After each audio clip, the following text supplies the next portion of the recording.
Vasudevaya. Om Vishnu Padaya Krishna Prasthaya Buddhaya. Namaste Saraswati Devi Gauravani Krishna Nirvashesha Gavani Paschatya Desha Shri Krishna Chaitanya Prabhu Nityananda Sri Advaita Gadadhar Shri Hare Krishna Hare Krishna Krishna Hare Hare. Reading from Srimad Bhagavatam 11, chapter 13, verse 1.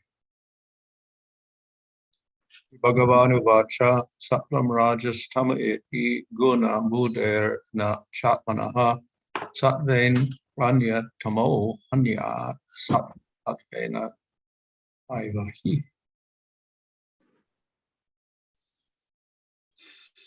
Personality of Godhead said the three modes of material nature, namely goodness, passion, and ignorance, pertain to material intelligence and not to the spirit soul. By development of material goodness, one can conquer the modes of passion and ignorance, and by cultivation of transcendental goodness, one may free oneself even from material goodness. For goodness in the material world never exists in a pure form, therefore it is common knowledge that on the material platform no one is working without personal motivation. In the material world, goodness is always mixed with some amount of passion and ignorance, whereas spiritual or purified goodness should assume represents the liberated platform of perfection. Surely, it's proud to be an honest, compassionate man, but unless one is fully Krishna conscious, one will speak truths that are not ultimately significant and mercy that is ultimately useless. Because the onward march, material time, removes all situations and persons from the material stage, our so-called mercy and truth applied to situations that shortly will not exist. Real truth is eternal, and real mercy means to situate people in eternal truth. Still, for an ordinary person, cultivation of goodness may be a preliminary stage of consciousness. For example, stated in the 10th canto of Srimad Bhagavatam that one who is addicted to meat cannot understand the pastimes of Krishna. By cultivation of the material mode of goodness, however, one may become a vegetarian or perhaps come to appreciate the sublime process of Krishna consciousness, since it's clearly stated in Bhagavad Gita.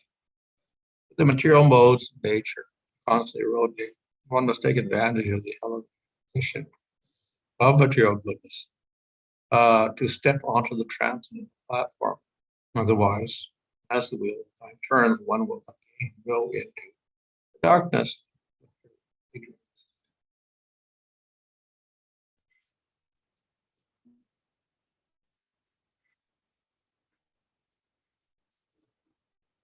So here we have a new chapter, and it starts out with a description of guṇās. இங்கு ஒரு புதிய அத்தியாயம் முக்குணங்களின் விவரத்துடன் தொடங்குகிறது. Guṇā, of course, means quality. குணம் என்பது நம்முடைய தராதரங்களை குறிக்கிறது. But in relation to topics about material energy, it refers to the three guṇās. அது பௌதிக சக்தியை பற்றி கூறும்பொழுது மூன்று குணங்களை குறிப்பிடுகிறது. So these are qualities of Prakriti. இந்த குணங்கள் பிரகிருதியின் குணங்களாகும். And they mix together in various ways, and they create variety in this world. அவை பல விதங்களில் கலப்பதன் மூலமாக பௌதிக உலகத்தின் வகைப்பாடுகளை உண்டாக்குகின்றன. And though sattva is considered superior to the other three qualities, it is still material. சத்துவம் முக்குணங்களில் உயர்ந்ததாக கருதப்பட்டாலும் அதுவும் பௌதிகமானதே. It arises from Prakriti. அது பிரகிருதியிலிருந்து தான் தோன்றுகிறது. So it is quite different from the Suddha sattva, which is not material at all. அது பௌதிகத்தை கடந்த சுத்த சத்துவத்திலிருந்து வேறுபட்டது. So we should not mix the two things up. இவை இரண்டையும் குழப்பிக் கொள்ளக்கூடாது.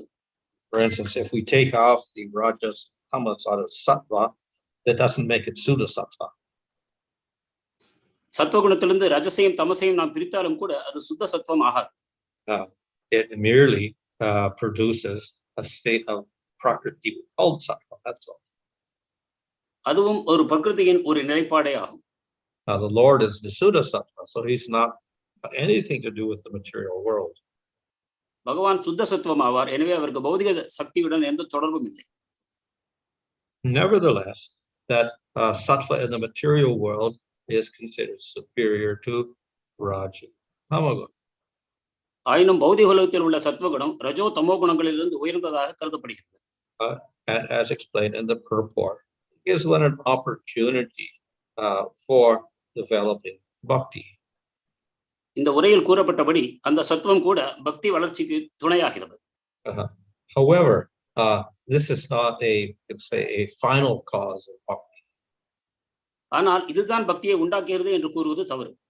In other words, everyone who becomes sattvic does not necessarily become a devotee. சத்துவத்தை அடைபவர் அனைவரும் பக்தராவர் என்று கூற முடியாது. But it creates a favorable condition. ஆனால் சாதகமான நிலையை அது உண்டாக்குகிறது. If one is very covered over with the lower modes, it is more difficult to practice. தாழ்ந்த குணங்களால் மூடப்பட்டவர் பக்தியில் முன்னேறுவது கடினம். If one is in sattva, then one controls the senses and mind, so it becomes easier to do bhakti. சத்துவத்தில் இருப்பவர் புலன்களையும் மனத்தையும் கடந்து பக்தியை முன்னேறுவது சுலபமாகிறது. But we will find some people in sattva who, instead of being devotees, become jnanis. ஆனால் சத்துவத்தில் இருப்பவர் சிலரை நாம் காண்கிறோம், பக்தர் அவருக்கு பதில் அவர்கள் ஞானியாகிறார். And so jnana actually is a quality of sattva. ஞானம் சத்துவத்தின் ஒரு குணமாகும். And of course, it is better than ajnana, ignorance. அது அஞ்ஞானத்தை விட சிறந்ததுதான். However, it can also be contaminated with impersonalism. ஆனாலும் அதுவும் அருவவாதத்தினால் கலப்படமாக முடியும். And this becomes unfavorable for one. அது பக்திக்கு அசாதகமாக மாறுகிறது.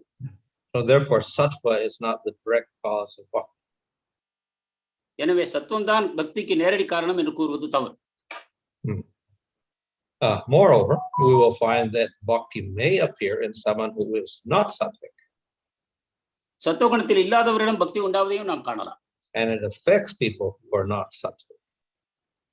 அவர் Maharaj, It affects people who are not sattvic. சத்துவத்தில் இல்லாதவர்களை அது பாதிக்கிறது. Ajabil was definitely not sattvic, but he chanted the name and he got some effect.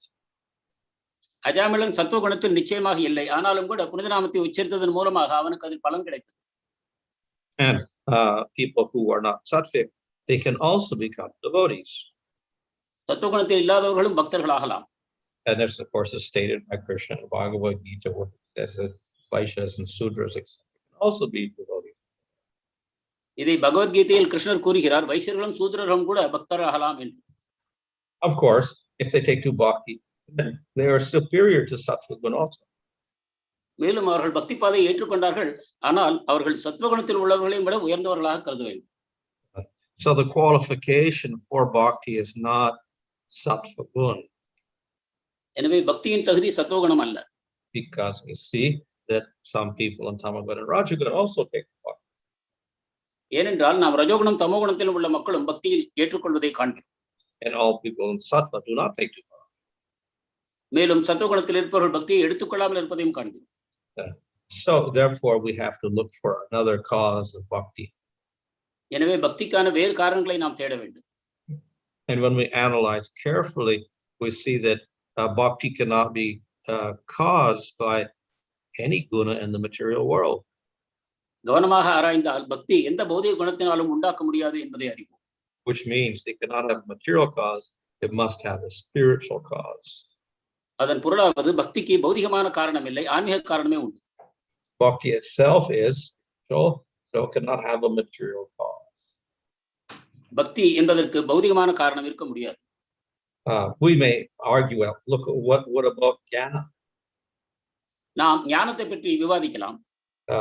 Jnana gives liberation, that's beyond the guṇās. ஞானம் முக்தியை தருகிறது, அது குணங்களுக்கு அப்பாற்பட்டது.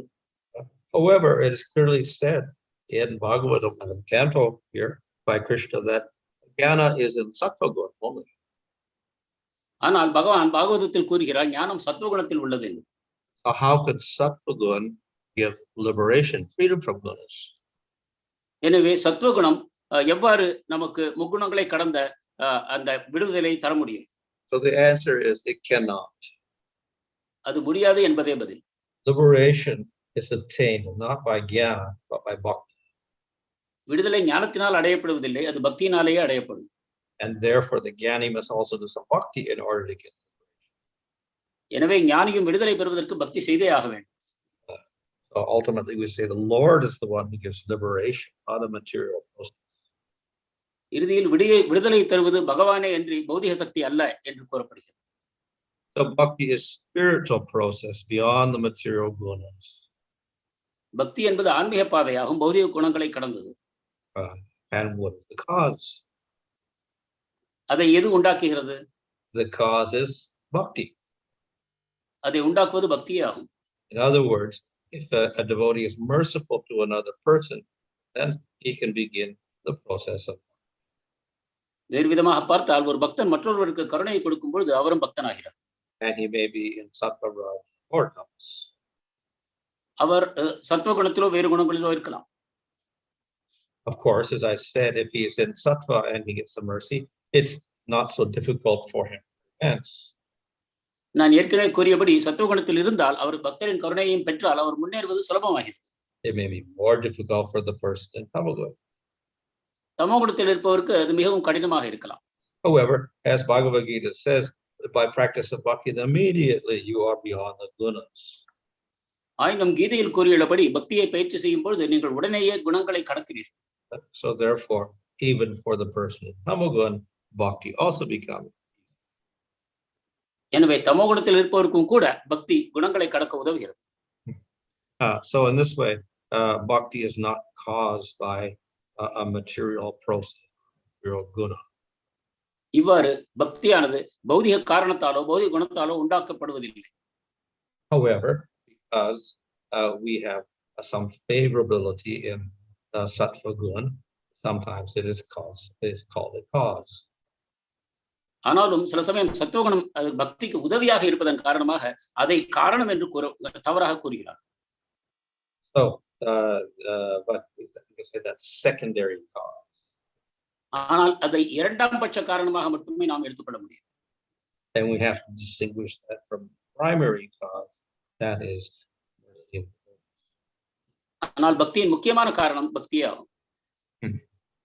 So, as I mentioned, goodness is more attractive than tamaḥ and rajaḥ, but still it is, even if we take out the rajaḥ and tamaḥ from it, which is difficult in this world, still it is material.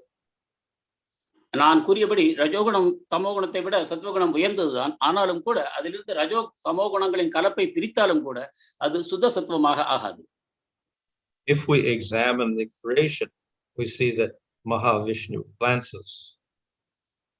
நாம் விடுதலையை பற்றி பார்ப்போமானால் மகாவிஷ்ணு தன்னுடைய பார்வையை செலுத்துகிறார். And when he glances over Prakriti, it becomes agitated. அவர் பிரகிருதியின் மேல் பார்வையை செலுத்தும் பொழுது அது அலைக்கழிக்கப்படுகிறது. Before that, Prakriti does not manifest any guna at all. அதற்கு முன்பு பிரகிருதி எந்த குணத்தையும் வெளிப்படுத்தவில்லை. And then when Mahavishnu glances, it manifests a sattvic state. மகாவிஷ்ணுவின் பார்வை பெற்றவுடன் அது சத்துவகுணத்தை வெளிப்படுத்துகிறது. This is called mahatattva. அது மகத்தத்துவமாகிறது. But it is material. ஆயினும் அது பௌதிகமானது.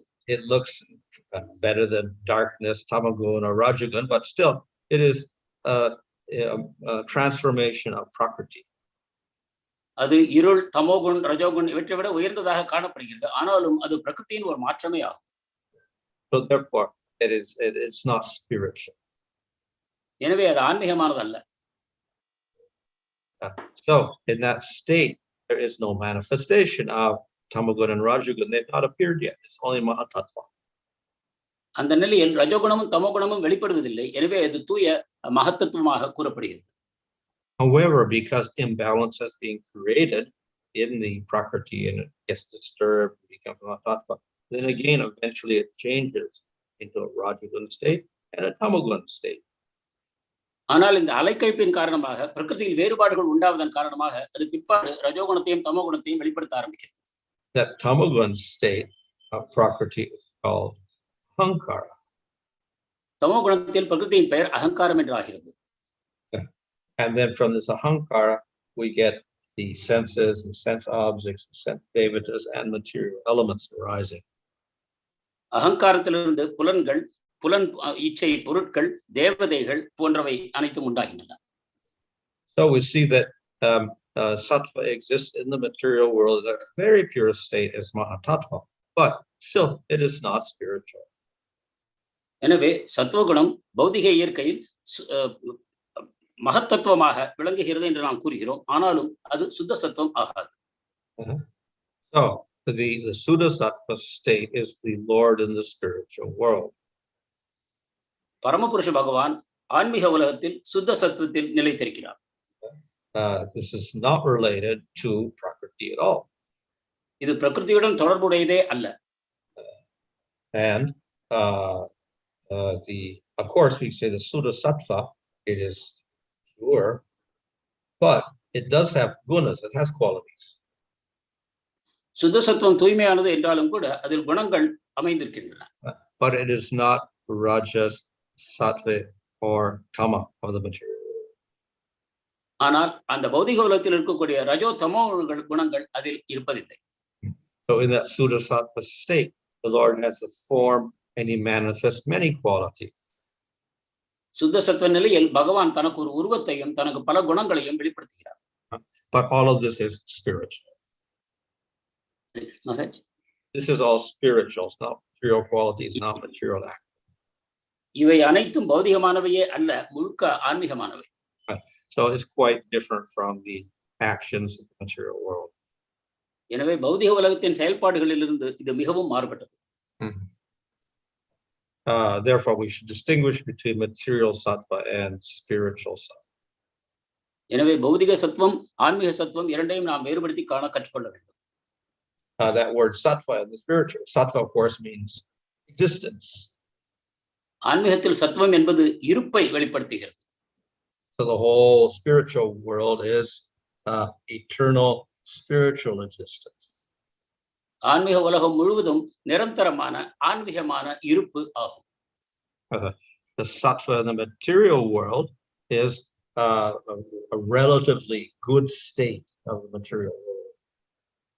பௌதிக உலகத்தில் சத்துவம் என்பது ஒன்றுக்கொன்று ஒப்பிட்டு பார்க்கும்பொழுது ஒரு உயர்ந்த நிலையாக ஆகிறது. But it appears and disappears according to the will of the Lord.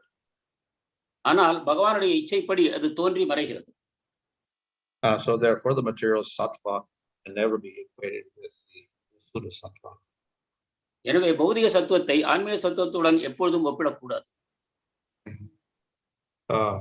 So the Bhagavatam also describes how in the material world these material gunas change. பாகவதமும் கூறுகிறது எவ்வாறு பௌதிக உலகத்தில் இந்த பௌதிக குணங்கள் மாறுகின்றன என்பதை. Sometimes sattva guna is prominent, sometimes rajaḥ guna is prominent, sometimes tama guna is prominent.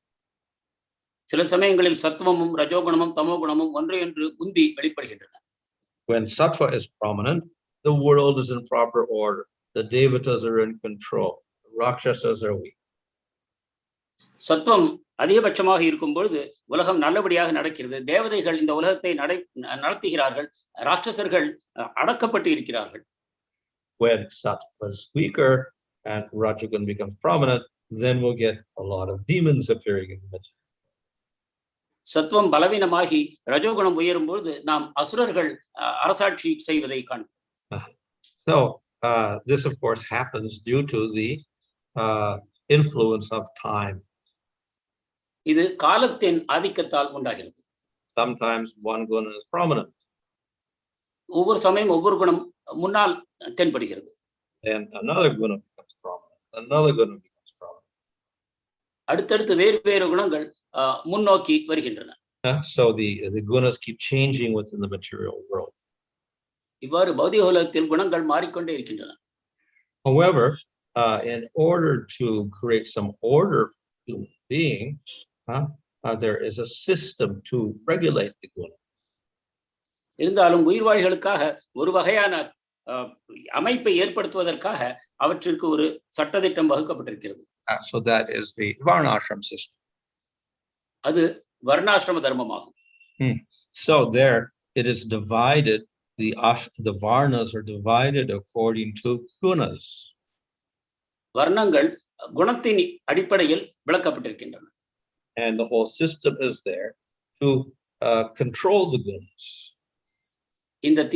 இந்த சட்டம் எதற்காக இருக்கிறது என்றால் குணங்களை அடக்குவதற்காக. So tamagun and rajagun are restricted. ரஜோகுணமும் தமோகுணமும் அதிகமாக கட்டுப்படுத்தப்படுகின்றன. By doing that, then eventually we get to sattvagun. இதன் மூலமாக நாம் சத்வகுணத்தை இறுதியில் அடைவோம். So in this way, the varnashram system has a very positive feature of raising the consciousness from tamagun to sattva. இவ்வாறு நமது உள்ளுணர்வை தமோகுணத்திலிருந்து சத்வகுணத்தை குணத்துக்கு உயர்த்துவதற்கு இந்த வர்ணாசிரம தர்மம் மிகவும் உதவியாக இருக்கிறது. But since it's dealing with the gunas, and all, of course, when one gets to sattvagun, one goes for liberation, still, it is not directly dealing with the Supreme Lord. ஆயினும் அது குணங்களுடன் தொடர்பு கொண்டிருப்பதால் ஒரு மனிதரை தமோகுணத்திலிருந்து ரஜோகுணம் மற்றும் சத்வகுணத்தை உயர்த்தும் முயற்சியில் அது ஈடுபட்டிருப்பதால் அதுக்கு பரமபுருஷ பகவானுடன் தொடர்பு இல்லை. Therefore, we have to connect it to the Supreme Lord. When it's so, it becomes better. எனவே அதை பரமபுருஷ பகவானுடன் நான் தொடர்பு படுத்தும் பொழுது அது இன்னும் உன்னத நிலையை அடைகிறது. So that we call the daiva varnashram. அதை நாம் தெய்வ வர்ணாசிரமா என்று கூறுகிறோம். Of course, even this is still secondary. இதுவும் ஆனால் இரண்டாம் பட்சம் தான். So primary bhakti means direct devotional service, hearing, chanting, remembering the Lord, etc. பக்தி என்பது தூய நிலையில் பரமபுருஷ பகவானுக்கு நேரடியாக பக்தி தொண்டு செய்வதுதான், அவரை பற்றி கேட்பது பேசுவது என்ற விதமாக. Nevertheless, varnashram is better than no varnashram because we get some control of the gunas. ஆயினும் கூட வர்ணாசிரமம் என்பது வர்ணாசிரமம் இல்லாத நிலையை விட உயர்ந்ததுதான், ஏனென்றால் குணங்களில் நாம் முன்னேற்றம் அடைகிறோம். And daiva varnashram is better because there's a connection with the Lord. தெய்வ வர்ணாசிரமம் அதை விட உயர்ந்தது, ஏனென்றால் அது பகவானுடன் நம்மை தொடர்பு படுத்துகிறது. But direct bhakti is better than that. ஆயினும் நேரடி பக்தி அதையும் விட உயர்ந்தது.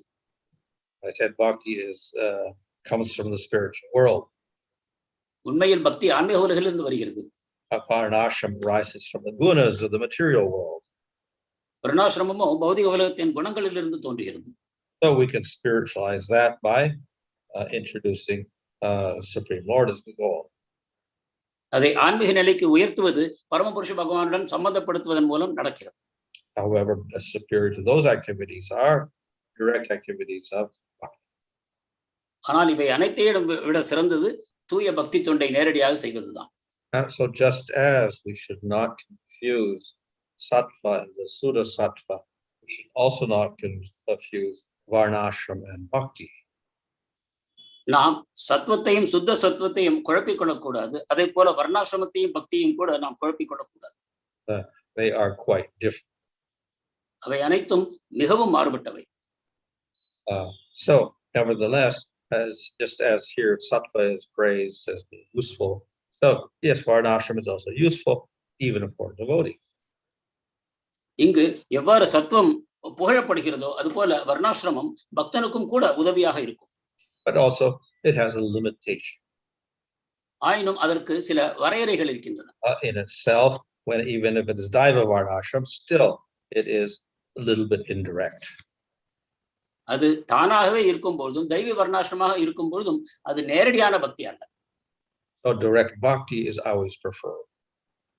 நேரடி பக்தி எப்பொழுதுமே சிறந்ததாக கருத வேண்டும். Of course, we can combine the two. அவை இரண்டையும் நாம் இணைக்கலாம். So this is also approved.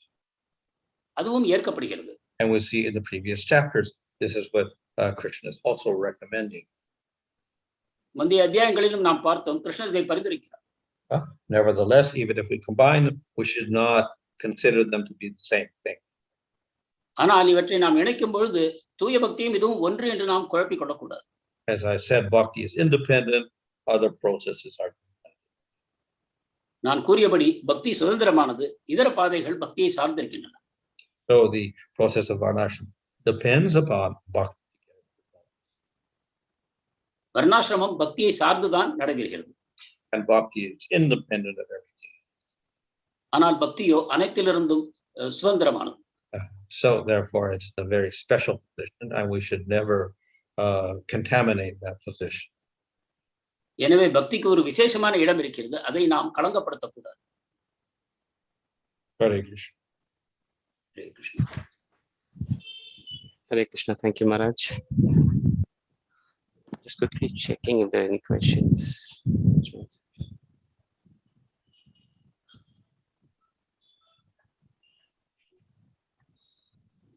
Not many, Maharaj. I think I see a couple of questions there. The first one from Jyoti Sundar Mataji. The gunas do not belong to jiva, they belong to the intelligence. Okay. The question is, Maharaj, how can one use material intelligence to elevate to the transcendental platform? ஒருவன் பௌதிக அறிவை கொண்டு எவ்வாறு ஆன்மீக தளத்துக்கு தன்னை உயர்த்திக் கொள்ளலாம்?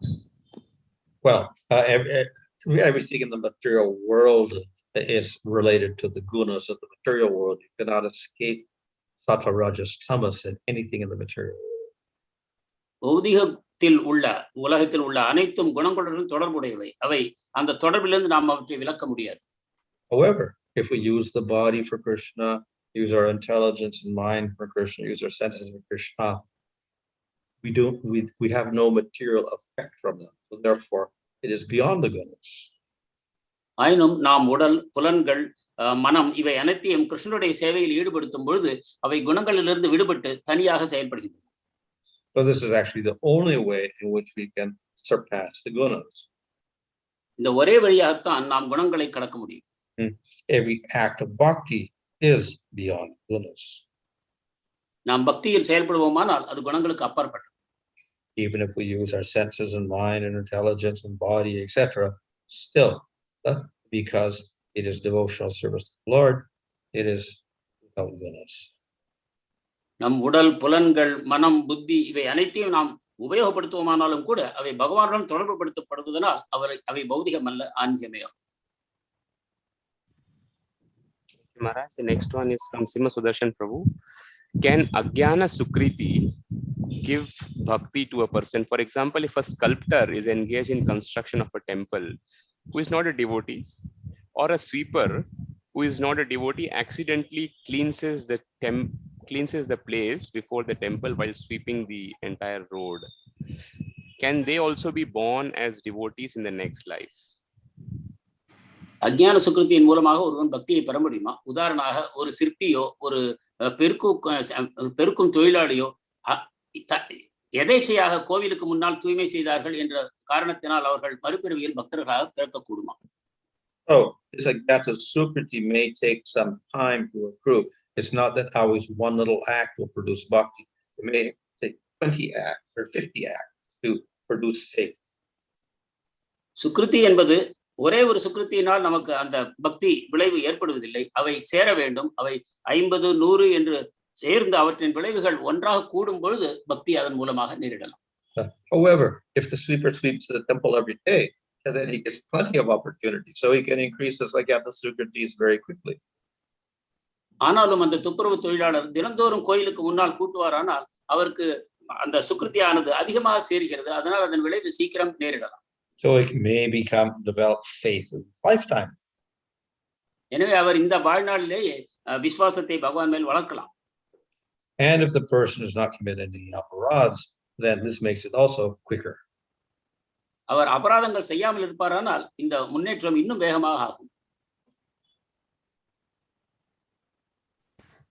Thank you, Maharaj. Next one from Manohar Mayapur Prabhu.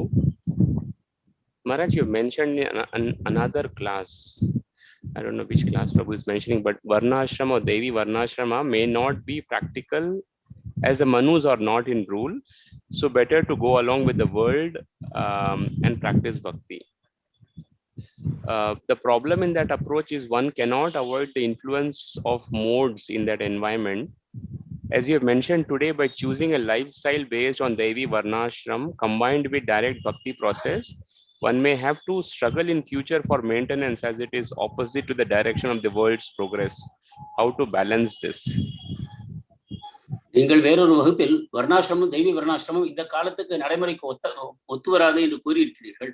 ஆனால் இப்பொழுது நீங்கள் வாழ்க்கை முறை தேவி வர்ணாசிரமத்தையும் நேரடி பக்தியும் கலந்து நாம் ஏற்படுத்திக் கொள்ள வேண்டும் என்று கூறினீர்கள். இது நம்மை பௌதிக உலகத்துடன் நம்மை முரண்படுத்துகிறது. இதை எவ்வாறு நாம் சமன்படுத்துவது? In any case, whether we practice varnashram or don't practice varnashram, we require a correct balance.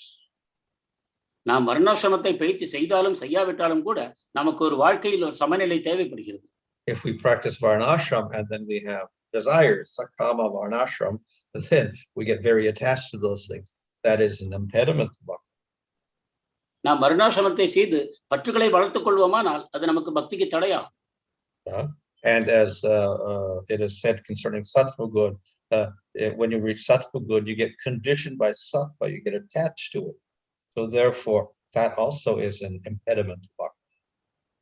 சத்துவகுணத்தில் இருப்பவரும் கூட அந்த சத்துவகுணத்துடன் பற்றுதலை வளர்த்துக் கொள்ளலாம், அதுவும் பக்திக்கு தடையாகும்.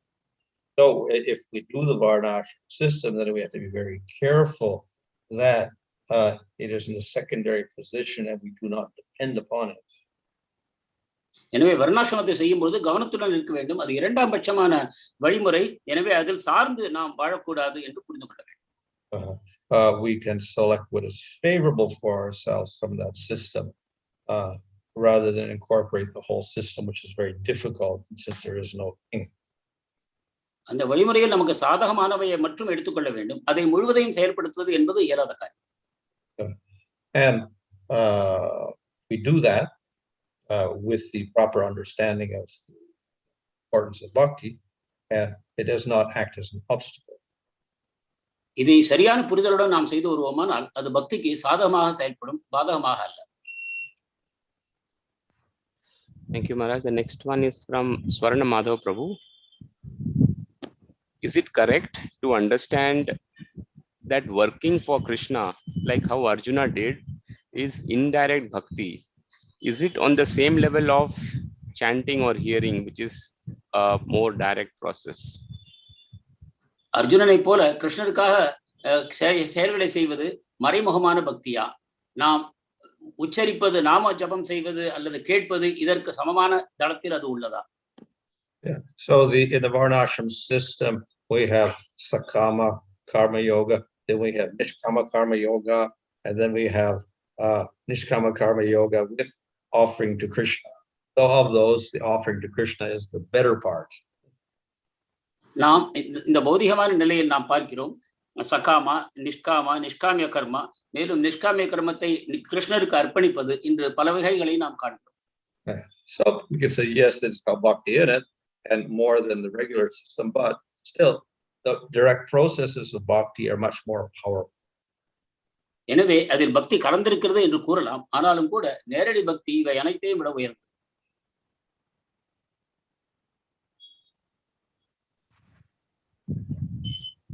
Yes, Maharaj, Hare Krishna. I see one more question, Maharaj, but it's kind of anonymous, so I'll just read it once. Connecting varnashram to bhakti is an invented process.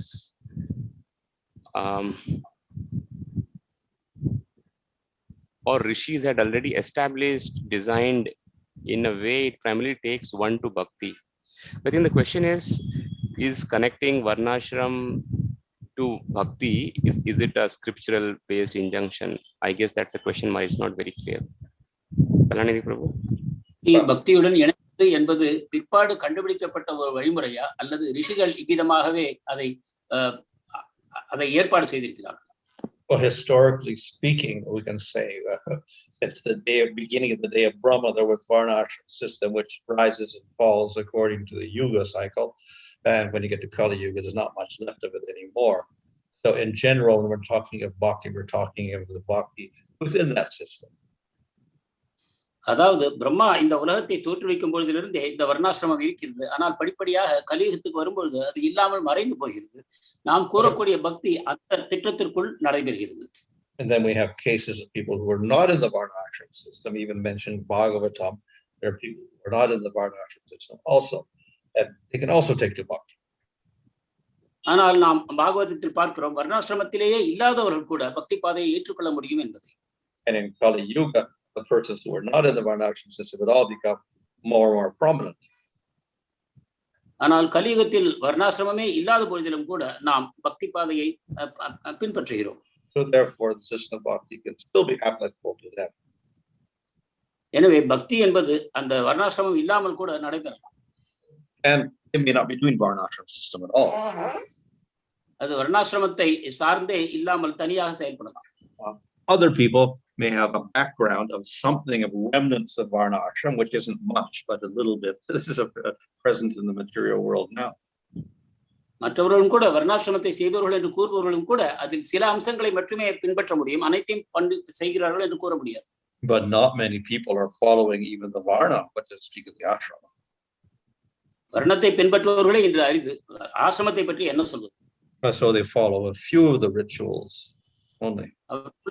சில சடங்குகளை மட்டும் அவர்கள் செய்கிறார்கள். Of course, that's better than nothing. ஒன்றுமில்லாமல் இருப்பதை விட அது சிறந்ததுதான். But in any case, the whole point is that in Kali Yuga, we can't really depend upon that system at all. We depend more on bhakti. ஆனால் முக்கியமாக நாம் அறிய வேண்டியது என்னவென்றால் கலியுகத்தில் நாம் அந்த வர்ணாசிரமத்தை நம்பி இருக்கவே முடியாது. நாம் முழுக்க முழுக்க பக்தியின் புகழை எடுத்துக்கொள்ள வேண்டும். And if we are doing something varnashram, fine, but many people aren't doing anything. So at least do the bhakti. வர்ணாசிரமத்தையும் உங்களால் பின்பற்ற முடிந்தால் நல்லதுதான். ஆனால் அதை சிறிதும் செய்ய முடியவில்லை என்றால் கூட நீங்கள் பக்தியை ஏற்றுக்கொண்டால் அதுவே சிறந்தது. And as for body and social needs, etc., one can adapt or adopt certain aspects of that varnashram system. நாம் உடலை போஷிக்க வேண்டும், நமது கடமைகளை செய்ய வேண்டும் என்ற காரணத்துக்காக வர்ணாசிரமத்தில் சில விஷயங்களை நாம் எடுத்துக்கொள்ள தேவைப்படுகிறது. For instance, rules for cleanliness. Maharaj? Rules for cleanliness. உதாரணமாக தூய்மை. Instead of bathing once a month, you bathe at least every day. மாதத்தில் ஒரு முறை குளிப்பதை விட தினந்தோறும் குளிப்பது சிறந்தது. And if you can bathe 3 times a day, very good. இன்னும் 3 முறை குளித்தால் இன்னும் சிறந்தது. So and brush your teeth every day. Maharaj? Brush your teeth every day. பல் தேய்ப்பது தினமும் தேய்ப்பது சிறந்தது. So these are rules that come from varnashram system. இவை வர்ணாசிரம தர்மத்திலிருந்து வரக்கூடிய சட்டங்கள். Similarly, we have rules like clothing. So you wash your clothes every day. You don't wear your same clothes every day for 1 month. அதேபோல் நம் உடைகளையும் தினந்தோறும் துவைக்க வேண்டும் என்று இருக்கிறது. ஒரு மாதத்திற்கு ஒரே உடையை அணிந்து கொள்ளக்கூடாது. So anybody can practice those things. இந்த விஷயங்களை அனைவரும் பயிற்சி செய்யலாம்.